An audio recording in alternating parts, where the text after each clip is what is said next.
इस समय हम अंधेरी के लोखंडवाला मार्केट में, जहां पर आप साफ तौर पर देख सकते हैं, आप किसी व्यापारी के अंदर इतनी हिम्मत नहीं है कि वो इस तरह कांदा बटाटा लेकर के बेच सके। इक्के दुक्के लोग ही यहां पर दिखाई दे रहे हैं जो कांदा बटाटा बेचते हैं लोखंडवाला मार्केट में दिख रहे हैं। मेरे साथ खुद इस स्टॉल के मालिक हैं, आइए उनसे हम बात करते हैं। हम जानना चाहेंगे आपसे क्या भाव इस समय प्याज और आलू के हैं।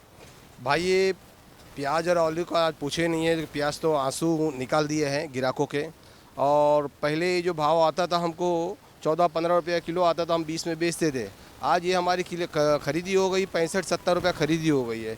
अब ग्राहक को हम 80 रुपया बोलते हैं तो ग्राहक को ऐसा लगता है कि हम बहुत ज़्यादा रेट बोल रहे हैं, वो चले जाते हैं। जो हमारे दिन भर में जो 100-200-300-400 की मजदूरी होती थी, आज हमारी 100-150 की भी मजदूरी नहीं होती है। और हमारे मोदी सर ने कहे थे कि अच्छे दिन आएंगे, तो ये अच्छे दिन है।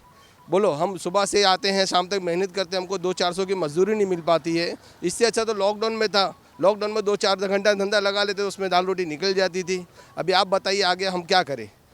कांदा 2 महीने पहले क्या भाव था और अब बटाटा 2 महीने में कितना फर्क देखिए आ गया? देखिए कांदा ऐसा है, 2 महीना पहले ये कांदा हमको आता था 15-16 रुपये खरीदी आता था, तो हम इसको 20 रुपये में बेचते थे।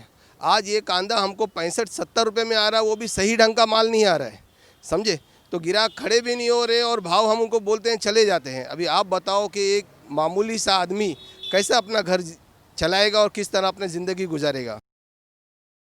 इस समय हम खड़े हैं मुंबई के एक बड़ी होलसेल दुकान के अंदर, जो पिछले 10 सालों से मुश्ताक भाई चला रहे हैं। मुश्ताक भाई का कहना है कि 10 साल के अंदर इस तरह की महंगाई उन्होंने कभी नहीं देखी। आइए हम खुद बात करते हैं मुश्ताक भाई से, जो ये दुकान चलाते हैं पिछले 10 सालों से। मुश्ताक भाई, जानना चाहेंगे आपका क्या कहना है, कितनी महंगाई आपने देखी इन लॉकडाउन के बाद से? ये लॉकडाउन के बाद से जो है आज तक ऐसी महंगाई देखने को नहीं मिली। ये अगस्त से पहले जो है यही कांदा 20 रुपये के अंदर जो बिकने वाली चीज़ थी, आज जो है 80 से 100 रुपये की पोजीशन पे है। दुकान के अंदर माल नहीं है, दुकान पे ग्राहकी नहीं है और लोग परेशान है बेरोजगारी से। ऊपर महंगाई की मार, बेरोजगारी और महंगाई की डबल मार पड़ रही है। हाँ, और माल जो है मिल नहीं रहा है, क्योंकि अगर जो है मार्केट में जाओ तो उधर भी माल नहीं है, माल लेने के लिए जाओ पैसा इतना लगता है कि माल ही नहीं मिल पा रहा है। हाँ, दुकान के ऊपर गिराकी भी नहीं है। मुश्ताक भाई, इसका कारण आपको कुछ बताया व्यापारियों ने, क्यों इसकी कीमत बढ़ी है? व्यापारियों जो है यही बता रहे हैं कि जो ये बारिश हुआ, लास्ट की जो बारिश हुआ है, इसकी वजह से फसल ख़राब हो चुकी है और फसल ख़राब होने की वजह से ये जो महंगाई आ रही है। और जो आने वाली फसल है, हाँ, ये भी सड़ चुका है, बीज सब सड़ गए हैं और फिर जो है नया बीज डालेंगे तो आगे चल के 2 महीने के बाद ही आएगा। अभी जो है अभी कम से कम 1-1.5 महीना के ये महंगाई रहने वाली है, ऐसा व्यापारी लोग का कहना है, बड़े बड़े लोगों। आप काफ़ी समय से इस व्यवसाय में हैं, बहुत कम स्टॉक है आपके पास, काफ़ी कच्चा धंधा होता है ये कहा जाए, और काफ़ी ख़राब होता है, तो कितना नुकसान उठाना पड़ रहा है रोज़ाना आपको? नुकसान क्या कि दुकान पे गिराकी नहीं है। जहाँ 5 गोनी कांदा बिक जाता था, वहाँ 1 गोनी कांदा बिकना मुश्किल हो गया। अगर बैलेंस में रह जाता तो माल के अंदर मोड़ आ जाता है, झाड़ आ जाते हैं, नुकसान बहुत ज़्यादा हो रहा है। तो क्या लगता है आपको कि ये महंगाई ऐसे ही छाई रहेगी? ये यानी 100% महंगाई बढ़ी है आलू और प्याज में? हाँ, 100% महंगाई बढ़ी है। और ये प्याज और आलू की जो महंगाई है ना, प्याज का तो बड़े बड़े जो व्यापारी हैं उनका कहने का मतलब है कि कम से कम 1-1.5 महीना ऐसा रहेगा। जो किसान भी कानून लेके आए थे मोदी जी, क्या आपको लगता है कि जो किसान है वो अपना माल खुद जा कर के बेच सकते हैं, उससे उनको फ़ायदा होगा? कुछ रणनीति आपने सुनी थी जो कानून बना है किसानों का?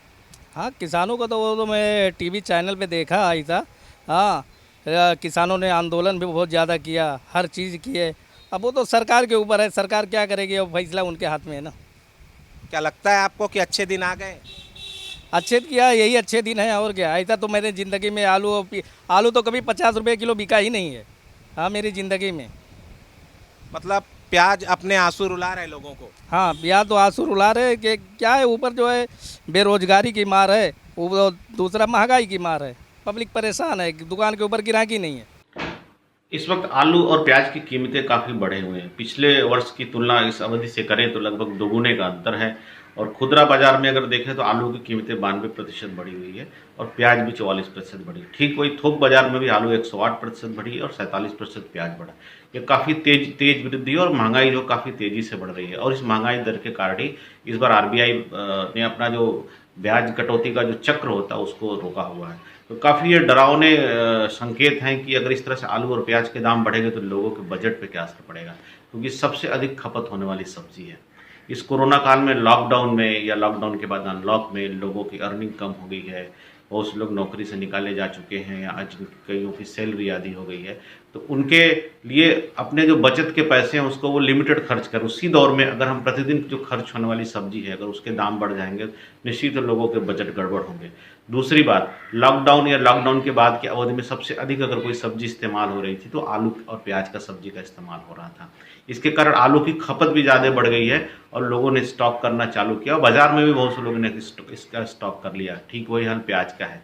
प्याज की कीमतों को कंट्रोल करने के लिए सरकार ने आयात किया है और आलू की कीमतों को कंट्रोल करने के लिए सरकार भूटान से भी आयात कर रही है आलू।